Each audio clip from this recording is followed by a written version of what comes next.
Donc, je suis venue parler de Postgres sur Kubernetes pour le... Ok, voilà, ça c'est moi. Donc, j'ai été DBA pendant une vingtaine d'années avant de me lancer dans le consulting base de données, notamment Postgres. Et je suis actuellement Senior Solutions Architect chez Crunchy Data, où je travaille avec les clients sur la conception, la mise en œuvre et la gestion de leurs environnements base de données. Et pour la plupart, c'est sur du Kubernetes parce que c'est ce que la plupart de nos clients demandent.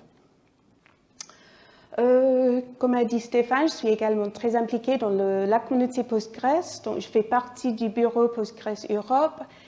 Et je dirige le task force sur la diversité au sein de Postgres Europe. Donc, si jamais vous avez envie de parler de ça plus tard, n'hésitez pas à me trouver. Et il y a des stickers à l'extérieur aussi. OK, donc au sujet d'aujourd'hui.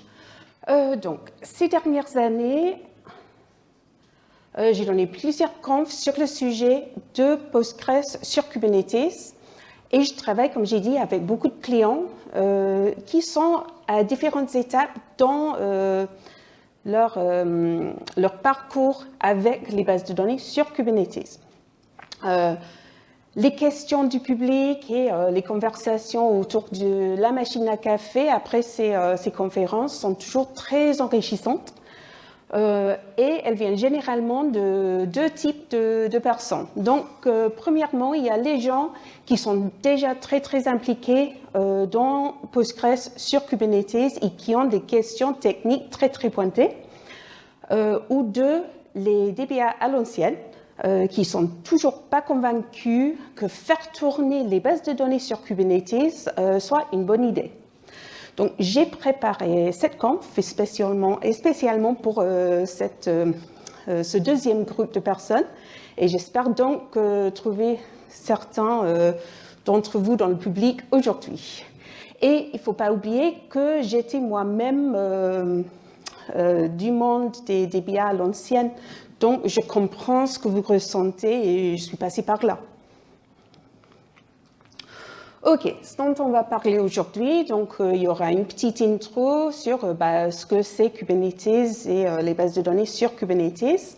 Il y aura un peu de participation du public.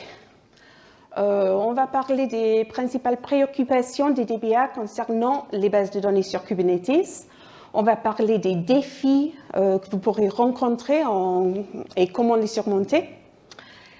Les avantages que présentent les bases de données sur Kubernetes, et puis comment vous lancer et comment gagner en confiance pour faire ça dans votre vie professionnelle.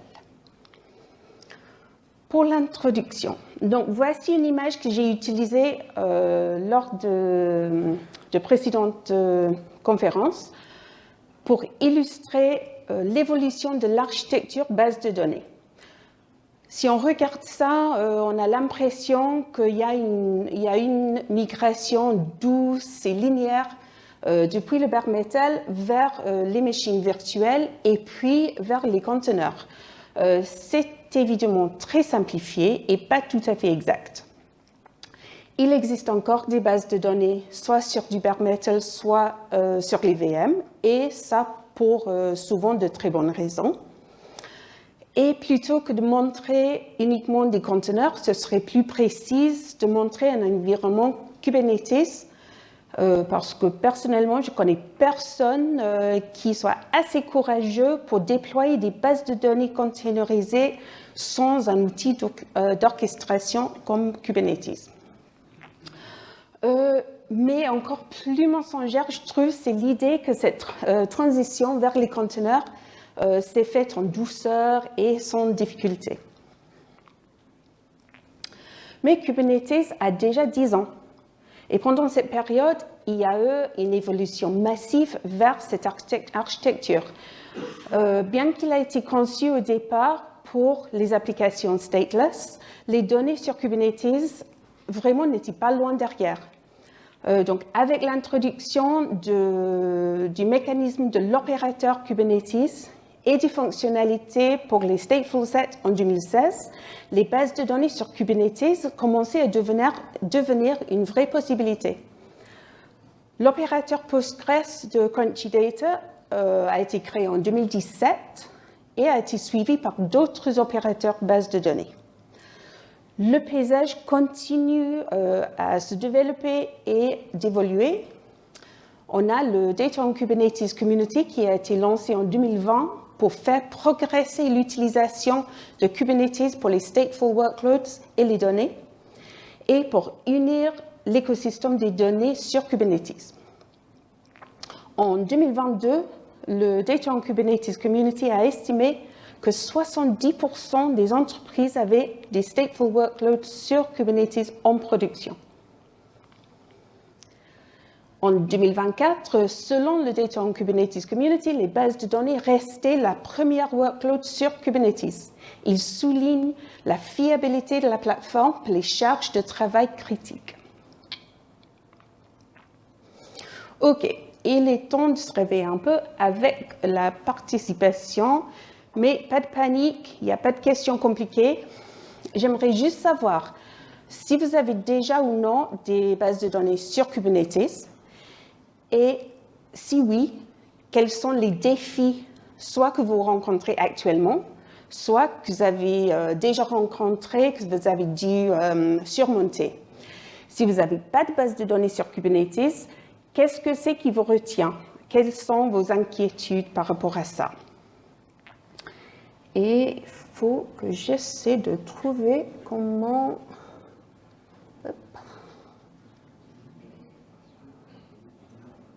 Trouver ça. C'est normalement celui-là. OK. Non, pas encore. Ça semble être le...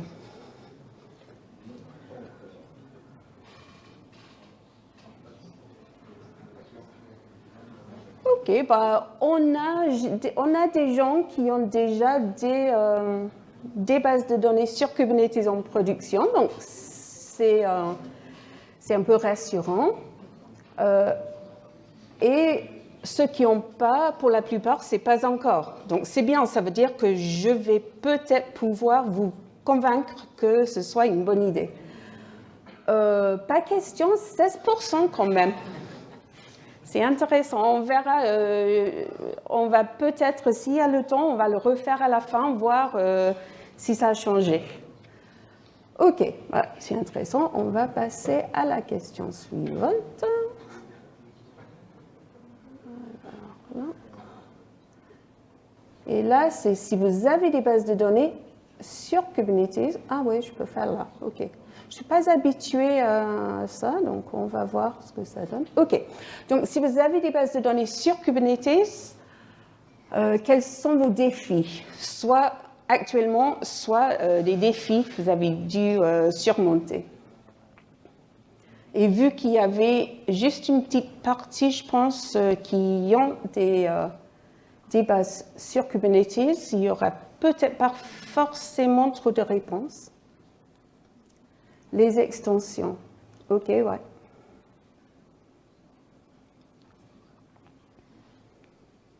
Oui. Oui, le manque de...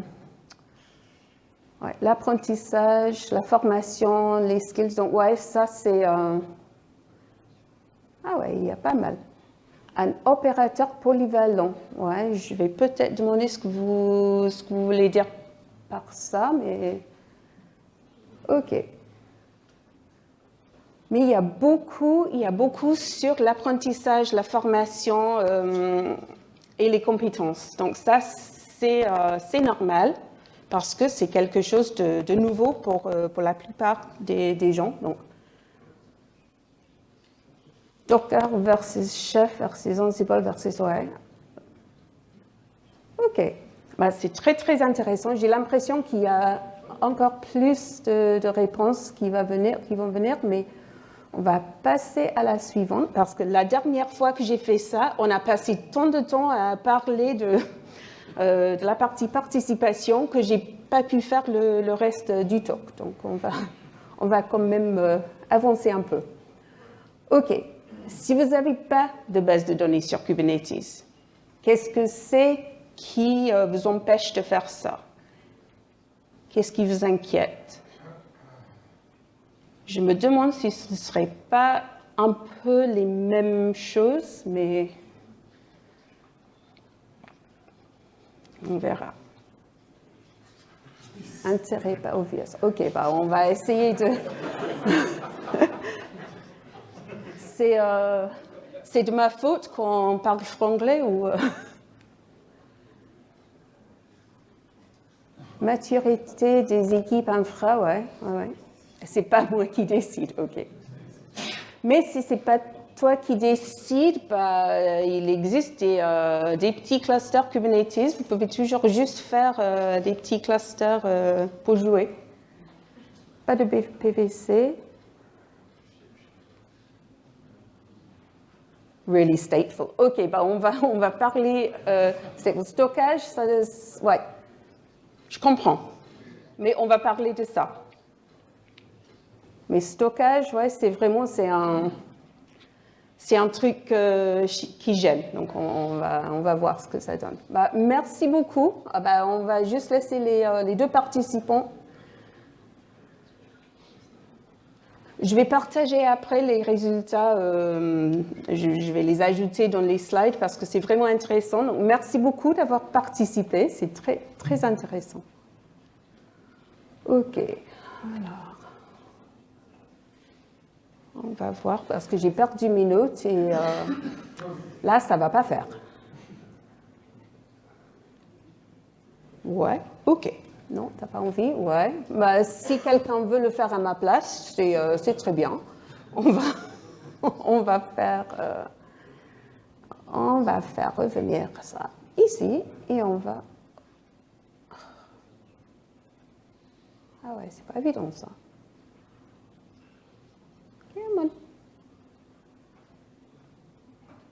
on. Ouais, vous pouvez juste parler des résultats le temps que je remets ça en place. OK.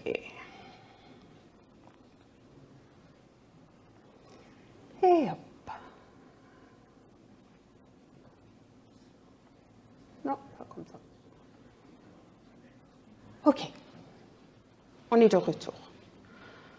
OK, donc ça, c'est très intéressant et je suis contente en fait que la plupart des choses que j'ai vues là sont dans mon talk, donc ça, c'est bien. OK. Donc, on va voir si la liste de préoccupations, inquiétudes, peurs que vous avez évoquées correspondent à la liste que moi j'ai dans mon talk. Et en tout cas, cette partie de la présentation, c'est basé sur les conversations que j'ai eues, soit avec mes clients, soit avec d'autres gens après les conférences. Donc, c'est souvent avec des DBA qui n'avaient pas du tout envie de migrer vers Kubernetes. Déjà, en général, les DBA ne sont pas trop enthousiastes en ce qui concerne les caractéristiques stateless et éphémères des conteneurs. Et ça se comprend. Il est vrai que les conteneurs présentent de nombreux avantages. Ils ont l'isolation, ils sont légers, ils sont portables, ils ont beaucoup d'avantages. Ils permettent de créer des architectures très évolutives, flexibles. Mais l'idée de confier ces données à un outil qui a été conçu pour être stateless et temporaire, bah, ça fait peur. Donc là, c'est des questions que je pensais et que d'autres m'ont posées. Si toutes les bases tournent sur Kubernetes, est-ce qu'on aura encore besoin de DBA? Spoiler, oui, pas de souci. Mais Kubernetes, c'est uniquement destiné aux applications stateless, n'est-ce pas? Comment m'assurer que mes données seront en sécurité? J'ai passé des années à pointer mes compétences, à créer des outils, à perfectionner des techniques. Est-ce que je jette tout ça pour revenir à la case départ? Je n'ai pas le temps d'apprendre une nouvelle technologie qui est complexe. Je ne sais même pas par où commencer ni vers qui tourner si je suis bloquée. Donc, mon objectif aujourd'hui, c'est de vous rassurer. Et si après vous avez encore des questions, je suis toujours heureuse de discuter avec quiconque au sujet des bases de données sur Kubernetes. La partie difficile, c'est de m'arrêter. J'ai participé à une table ronde du Data on Kubernetes Community au mois de mars qui avait pour but de démystifier les bases de données sur Kubernetes. Et pendant la discussion, Laetitia Avreux a remarqué qu'elle voit deux types de personnes qui veulent ou qui doivent faire tourner des bases de données sur Kubernetes. Donc, premièrement, on a les DBA qui ont toujours besoin d'être convaincus que Kubernetes est suffisamment stable et ne posera pas de soucis pour leur base de données. Et deuxième, on a les devs qui ont hâte de tout balancer dans Kubernetes et qui ne comprennent pas pourquoi les DBA sont si réticents. Car, soyons honnêtes, les DBA ont une aversion au risque et au changement. Et pour de très bonnes raisons. En général, les bases de données, ce n'est pas censé être un truc passionnant, innovant. C'est censé assurer la sécurité de vos données et veiller à ce qu'elles soient disponibles quand on en a besoin. S'il y a du bruit autour d'une base de données, ça veut probablement dire que quelque chose ne va pas. Si vous avez passé des années, voire des décennies à apprendre votre métier, à perfectionner votre expertise en matière de base de données et à constituer votre boîte à outils d'administration de base de données, si vous croyez en votre capacité de mettre en œuvre et de gérer un environnement base de données fiable, sécurisé et performant, pourquoi risquer tout ça en migrant vers une architecture complètement différente? Alors, on va essayer de répondre à ces questions. OK, donc quels sont les défis liés aux bases de données sur Kubernetes et comment les surmonter? Et on va voir si ça correspond à la liste que vous m'avez donnée.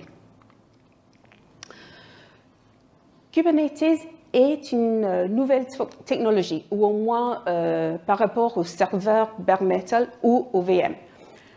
Et ça vient avec la complexité et donc des risques.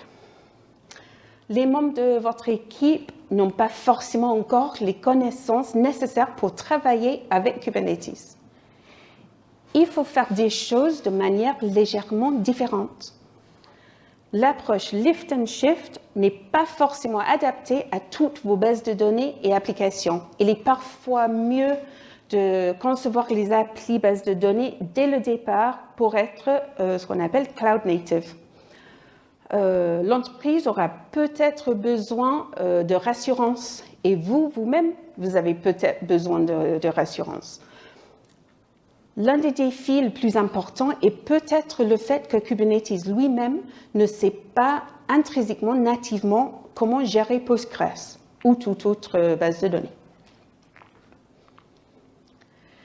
Si vous commencez avec l'idée de je vais déplacer toutes mes bases de données vers Kubernetes, ce ne sera pas évident. Ce ne sera pas évident de tout faire parce qu'il y aura des compétences. Il faut monter en compétences, il faut voir ce qu'il y a à faire, il faut surtout garder le sang-froid. Et surtout, si vous ne savez même pas par où commencer. Et en tant que DBA, vous jonglez déjà avec trop de choses. Donc, concentrez-vous sur les tâches qui sont vraiment à vous, les tâches qui méritent votre temps et votre énergie. Il n'y a pas besoin d'être expert ou experte Kubernetes. Vous avez peut-être déjà une équipe Kubernetes interne, ou sinon, vous pouvez utiliser l'une des plateformes Kubernetes qui est gérée pour vous. Et surtout, tentez pas la migration de toutes vos bases de données en même temps. Il est même possible que la migration de certaines de vos bases de données n'ait pas de sens. Il faut évidemment peser le pour et le contre à chaque fois. La réussite, selon ce que j'ai vu, vient souvent en commençant par un petit projet tout neuf. Comme ça, vous gagnez en confiance. Vous continuez en migrant quelques bases de données les moins critiques et peut-être pas trop grands, et vous les surveillez pendant un certain temps. Comme ça, vous gagnez les compétences et la confiance nécessaires. Quels sont les points forts des bases de données sur Kubernetes et qu'est-ce que cela vous apporte en tant que DBA?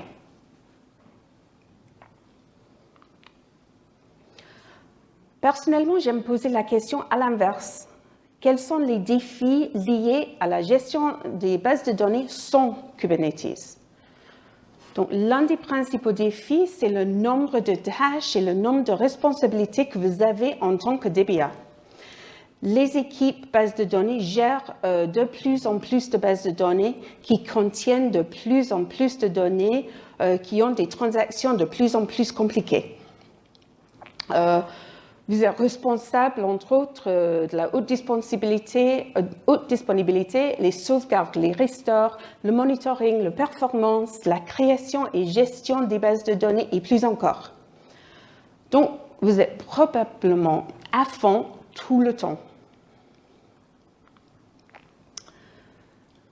Comme j'ai dit tout à l'heure, Kubernetes ne sait pas nativement gérer une base de données.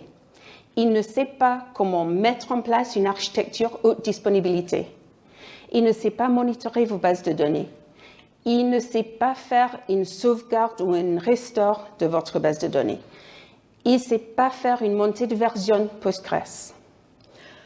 Si vous êtes à la fois expert Postgres et expert Kubernetes, pas de souci, vous pouvez tout à fait bricoler quelque chose qui fera l'affaire. Vous avez sûrement déjà dû faire quelque chose comme ça sur votre environnement existant, soit avec des scripts, soit avec du Ansible ou autre. Mais comme vous avez déjà assez à faire, et devenir un expert en Kubernetes n'est probablement pas à l'ordre du jour, c'est là que l'opérateur Kubernetes entre en jeu. Donc, pour rappel, un opérateur étend Kubernetes en utilisant des ressources, des custom resources et un control loop, donc un boucle de contrôle pour travailler à maintenir votre environnement dans l'état que vous avez déclaré.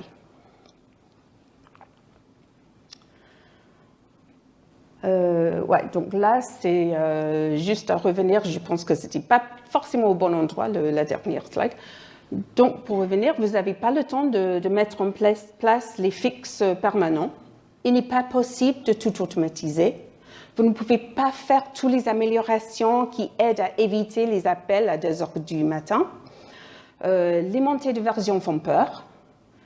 Et ce n'est pas facile juste d'embaucher encore de DBA. C'est une ressource rare et chère. Donc, tout ce qui peut aider à résoudre certains de ces problèmes, c'est forcément une bonne chose, non? On sait que même une architecture base de données assez simple a besoin d'une base primaire et une ou plusieurs bases réplicas, potentiellement dans plusieurs centres data centers. On a besoin d'une haute disponibilité avec des outils comme Patroni, etcd, etc. On a besoin de mettre en place des sauvegardes et restore avec pgback rest. On aura peut-être besoin d'un repo sauvegarde dans le cloud pour permettre la réplication entre les data centers. Et il faut ensuite ajouter le monitoring, les connection pooling, peut-être pgadmin, les services qui permettent la connexion à la base primaire ou standby, peut-être avec HAProxy. Il faut gérer l'authentification, la gestion des certificats et plus encore. Et rien que pour la partie monitoring, qui est représentée sur le dernier slide par un simple rectangle, ça ressemble plus à ceci. Donc, on a un outil pour exporter les métriques, un collecteur de métriques, un outil d'alerte et les tableaux de bord. Si vous êtes déjà occupé à mettre ça en place, ce genre d'architecture, soit à l'aide de scripts, soit à la main, ou même avec des outils comme Terraform et Ansible, vous savez que ça prend énormément de temps et que c'est pénible.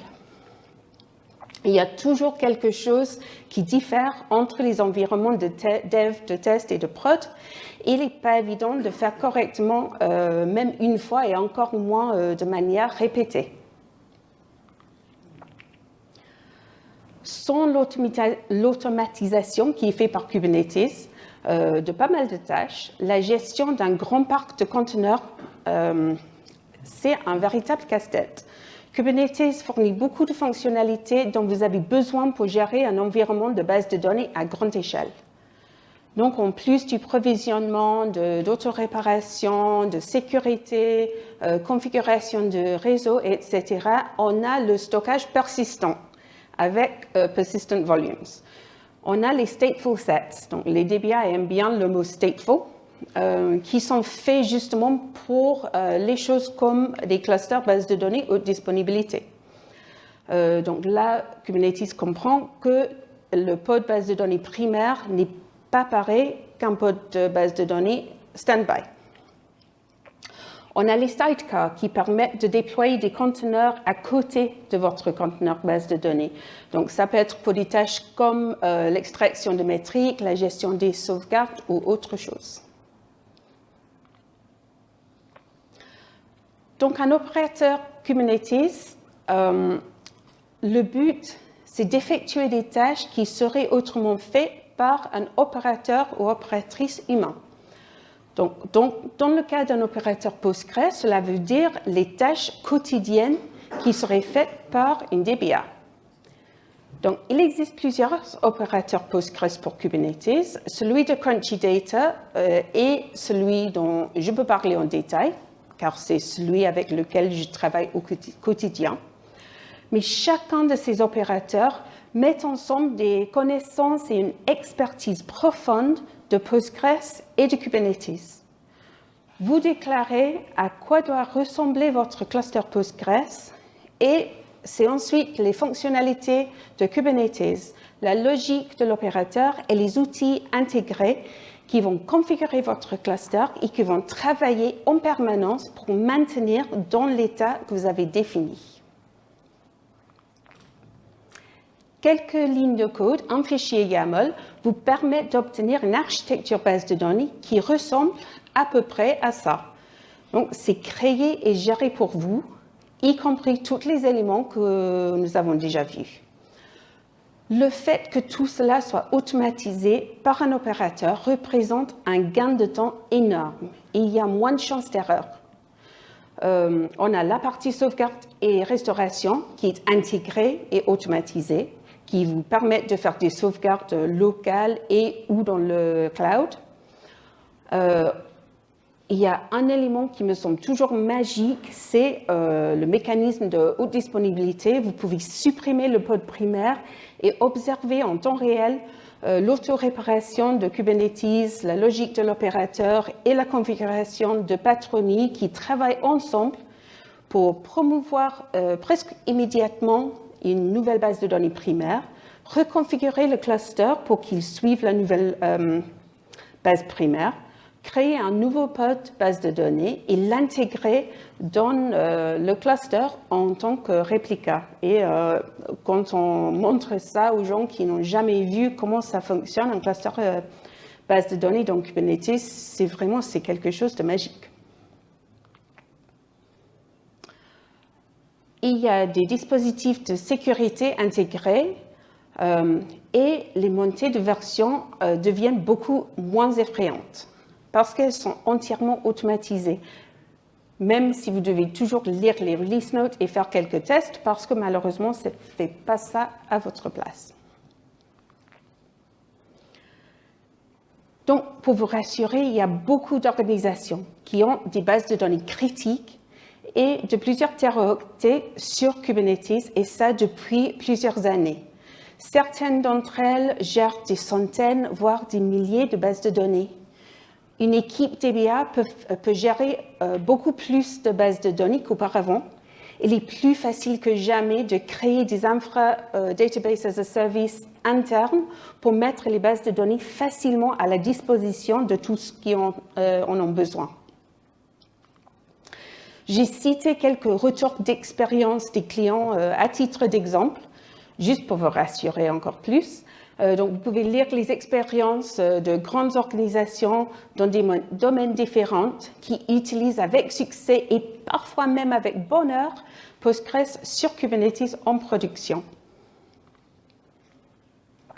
Les exemples que j'ai ici sont tirés du site web Crunchy Data, mais je sais que vous trouverez également des retours d'expérience rassurants ailleurs aussi. Comme nous l'avons vu, l'opérateur dispose d'une grande expertise en matière de base de données, mais l'opérateur est là pour vous simplifier la vie en tant que DBA et pas pour vous remplacer. L'idée, c'est de vous supprimer les tâches répétitives et pénibles que l'on souhaite automatiser et, avec un peu de chance, certaines des choses qui pourraient autrement faire qu'on vous appelle à 3 heures du matin parce qu'une base de données est en panne. Rassurez-vous que votre expertise base de données est toujours nécessaire, maintenant peut-être plus que jamais parce qu'il y a de plus en plus de bases de données, ils sont de plus en plus grandes, ils font des choses de plus en plus complexes. Donc, si toute cette partie est automatisée, vous devez avoir plus de temps pour des tâches plus intéressantes. Par exemple, les choses stratégiques, l'architecture, faire la modélisation et conception des bases de données, partager vos connaissances bases de données avec les autres et résoudre les problèmes de performance et autres les plus compliqués. Et donc, pour la dernière partie, comment vous pouvez ressentir ça, comment vous pouvez faire l'expérience et voir la magie et l'émerveillement de Postgres sur Kubernetes. Tu vois, moi, c'est quelque chose que j'aime beaucoup. Comme l'a dit Francis Tai lors de la table ronde dont j'ai parlé au début, il ne reste qu'à le faire. There's nothing to it but to do it. Alors, comment commencer? D'abord, apprends juste assez sur Kubernetes. Il n'y a pas besoin de devenir experte, mais il est très utile d'avoir quelques notions, de comprendre comment votre base de données va interagir avec les différents éléments, comment les éléments de base travaillent ensemble. Connaître par exemple le control plane, les nœuds, comprendre ce que c'est un pod, savoir ce qui différencie un stateful set d'un déploiement, comprendre ce que c'est un PV, un PVC, etc. Il existe de nombreuses formations, mais déjà la section Cluster Architecture de la documentation Kubernetes est un bon point de départ et vous y trouverez des tutos qui sont pas mal aussi. Une fois que vous avez ces connaissances de base sur Kubernetes, il est temps d'essayer un opérateur Postgres pour Kubernetes. Donc, vous pouvez installer l'opérateur, créer un cluster et essayer les différentes fonctionnalités. Supprimer votre base principale et observer la magie d'un failover, d'un rétablissement automatique du cluster. Il existe de nombreux documents, tutos, vidéos pour vous aider. Donc, amusez-vous en prenant confiance et n'hésitez pas à poser des questions au besoin. Donc, il y a des forums, il y a un Discord de Crunchy Data, par exemple, sur leur opérateur. J'imagine qu'il y en a pour d'autres aussi. Moi, je suis toujours très heureuse de répondre aux questions. Donc, vraiment, il ne faut pas hésiter. Il faut vraiment vous lancer, voir ce que ça donne. Là, j'ai donné un lien vers le guide de démarrage pour Pigo, qui est l'opérateur de Crunchy Data. Ça va vous donner des instructions, des Helm charts, des manifestes customize pour pouvoir installer l'opérateur et créer votre premier cluster. Et je suis sûre que des ressources similaires sont disponibles pour d'autres opérateurs. Donc, en conclusion, la voie des données sur Kubernetes est déjà tracée. C'est pas tout neuf, c'est déjà fait. Elle a fait ses preuves en prod et de nombreuses organisations font tourner avec succès des bases de données critiques et parfois énormes sur Kubernetes. Votre expertise base de données est toujours pertinente et nécessaire, peut-être même plus que jamais, car il y a de plus en bases de données de plus en plus grandes. L'automatisation et l'auto-réparation de Kubernetes vous permet de faire plus avec moins et d'éviter certaines des crises au milieu de la nuit. Et vous pouvez vous concentrer sur les aspects les plus intéressants et les plus amusants de la gestion des bases de données. Donc, merci beaucoup. Ce que je propose, en fait, vu qu'il me reste un tout petit peu de temps, c'est de refaire les questions, voir si jamais ça a changé quelque chose. Donc, je vais le mettre là parce que je pense que je vais vouloir... si vous voulez, je peux répondre aux questions. J'essaie de faire les deux choses en même temps. Je ne sais pas si je vais arriver. Faire deux choses en même temps, ce n'est pas ce que je fais le mieux, mais je vais essayer. Comme ça, on ne perd pas de temps. Parce que je vais essayer de faire une copie au lieu d'écraser les résultats. En tout cas, merci. Vous m'entendez ? Oui. Non. Et là ? Allô, allô ? Il y a celui-là, non ? Non. Merci. Allô, allô ? Beaucoup mieux. Merci Karen pour ce magnifique talk et en attendant que tu termines le setup, est-ce qu'on a le temps pour quelques questions ? Voilà, j'en vois une là-bas, j'arrive.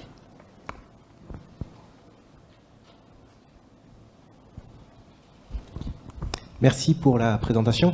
Il y a un truc en fait en tant que DBA, c'est qu'on aime avoir la main et comprendre ce qui se passe. Et donc dans le pays merveilleux où tout se passe bien, et ben en fait, quel que soit où on les installe, ça marche toujours. Puis en fait, des fois, on se fait quand même appeler à 3h du mat'. Et alors même déjà en manager, des fois on galère un peu parce que c'est managé, on n'a pas la main, il se passe des trucs, on voit pas ce qui se passe, et c'est compliqué. Et du coup, je sais que les apps tournent sur du Kubernetes. Et en fait, on rajoute une couche quand même. Et en fait, quand ça merdouille, c'est compliqué à débugger. Et avoir une base de données qui commence à faire n'importe quoi avec pas mal de couches de complexité, est-ce qu'il y a quand même des histoires d'horreur sur Postgre dans Kubernetes ? Parce que, voilà, pour parler des tréfonds de ce qui se passe des fois, où ça arrive jamais.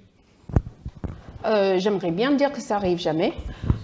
Pour moi, ce qui est le plus compliqué, c'est que vu que tout est automatisé, les gens pensent avoir plus besoin de DBA.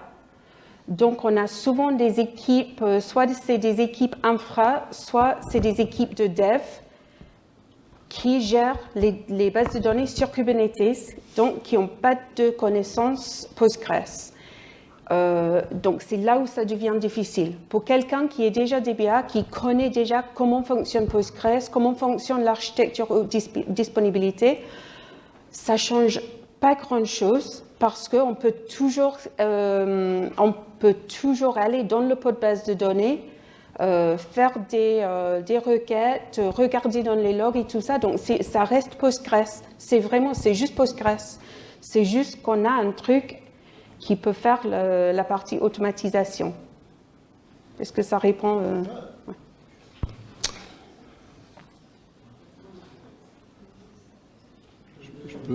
Je peux y aller ? Ah oui, c'est plus sur l'écran.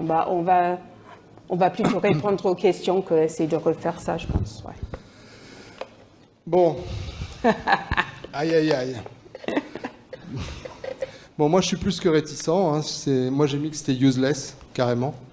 Les bases de données dans des containers et dans Kubernetes. Au niveau de mon travail, il y a beaucoup de choses qui tournent dans des pods. Mes collègues ont déjà beaucoup de mal à maîtriser ce qui se passe quand ils ont les traitements qui se déroulent sur l'ensemble de Kubernetes. Parfois, ils ont des latences parce qu'il y a quelque chose qui se passe ailleurs et qui perturbe le fonctionnement de leur traitement. Et alors, s'il y a une base de données, bah, elle va pâtir de tout ça et ça ne marchera pas, quoi. Voilà. Bah, c'est pas le retour d'expérience que j'ai de mes clients et que j'ai d'autres personnes qui l'ont fait. Donc, je comprends leur réticence. Et comme j'ai dit, moi, bah, j'ai commencé en tant que DBA en 98. Donc, je suis DBA à l'ancienne et j'adore. Vraiment, bah, là, quand j'ai démarré en tant que DBA, on était une équipe de 4 personnes et on gérait 4 bases de données production. Bah, ça n'existe plus. Donc, on n'a pas de choix. Ce n'est pas forcément qu'on doit choisir Kubernetes, mais on n'a pas de choix que de s'adapter et de faire des choses autrement. Donc, soit c'est du Kubernetes, soit c'est d'autres moyens d'automatisation, mais on n'a vraiment pas de choix. Moi, j'ai commencé à DBA Oracle en 87. Je commençais déjà à avoir des problèmes avec la virtualisation des disques, la virtualisation de la RAM, la virtualisation des cœurs. On avait perdu totalement la main sur ça. Et alors, avec l'arrivée du partage, enfin des quotas et de la répartition de ce qui se passe dans les containers. Ouais. Alors, disons que c'est à peine utilisable pour faire du Je vais reprendre la parole, pardon. Je comprends, mais les choses évoluent, les choses changent, les bases de données grandissent, se complexifient, et il faut apprendre des choses qui sont un peu en dehors de nos compétences originales ou peut-être préférées. Ouais. Oui, donc passer à du K8S avec un opérateur ou même d'autres techniques, c'est déléguer une partie de la complexité et laisser certains choix aux développeurs, soit de l'opérateur ou autre. Est-ce qu'il n'y a pas un risque à un moment d'une perte de diversité dans les solutions ou dans les technos qui gravitent autour de PostgreSQL? Donc, est-ce qu'on n'est pas en train de casser un peu cette philosophie Unix qui est de pouvoir composer Postgre avec d'autres solutions? Là, on ne force personne à utiliser les opérateurs ou à utiliser un opérateur en particulier. Il y en a plusieurs. Ils font tous des choses de manière un peu différente. Et on peut faire la configuration qu'on veut. Mais ce que les clients demandent, c'est que ce que la communauté Postgres demande, c'est d'avoir ces outils mis ensemble. C'est vraiment, je sais que les gens dans cette pièce, c'est vraiment, vous êtes des experts, vous connaissez vraiment les bases de données, vous connaissez Postgres, vous savez comment mettre ensemble toutes les différentes parties, mais c'est pas tout le monde. Et on ne peut pas cloner tout le monde dans cette pièce. On a besoin des choses qui vont simplifier la vie pour la plupart des gens. Donc, si vous personnellement, vous voulez plus de liberté de faire autre chose, il n'y a pas de souci. Si vous voulez créer un autre opérateur, là, il n'y a pas de souci non plus.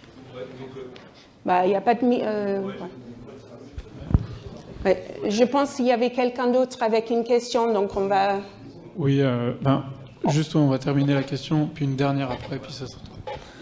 Ouais, donc en gros, là ce que j'entends, en gros, quand on parle de simplifier, pour moi il y a quand même un certain risque pour la diversité, puisque si on simplifie, il y a moins de choix possibles. Je veux dire... pas forcément. Si chaque chose est simplifiée, c'est très bien, mais ça ne veut pas dire que tout le monde doit utiliser la même chose simplifiée. Voilà, donc dernière question.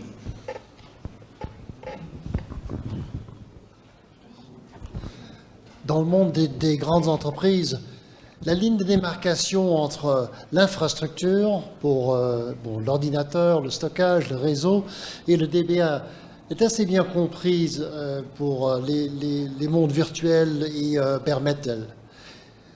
Est-ce que tu vois que dans le monde Kubernetes, où c'est beaucoup plus flou, comment est-ce que les grandes entreprises se débrouillent avec cette démarcation?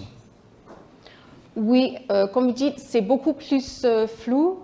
Ça change d'entreprise en entreprise. Ils font tous différemment. Ça change même entre équipes d'une même entreprise parfois. Je pense que c'est quelque chose qui n'est pas encore décidé, qui va évoluer, qui va changer parce que tout le monde trouve sa place. Et ouais, ce serait intéressant de voir la suite. Je vois beaucoup de changements là. Ouais. Merci Karen. En tout cas, si j'avais un petit conseil à dire à nos DBA ici, c'est que notre métier évolue en permanence. C'est pas parce que c'est des nouveautés qu'il faut forcément les écarter. C'est en s'adaptant qu'on dure le plus longtemps. Tout n'est pas à apprendre forcément dans Kubernetes, mais il y a aussi du bon à prendre. Et voilà. Merci Karen pour ce talk super intéressant.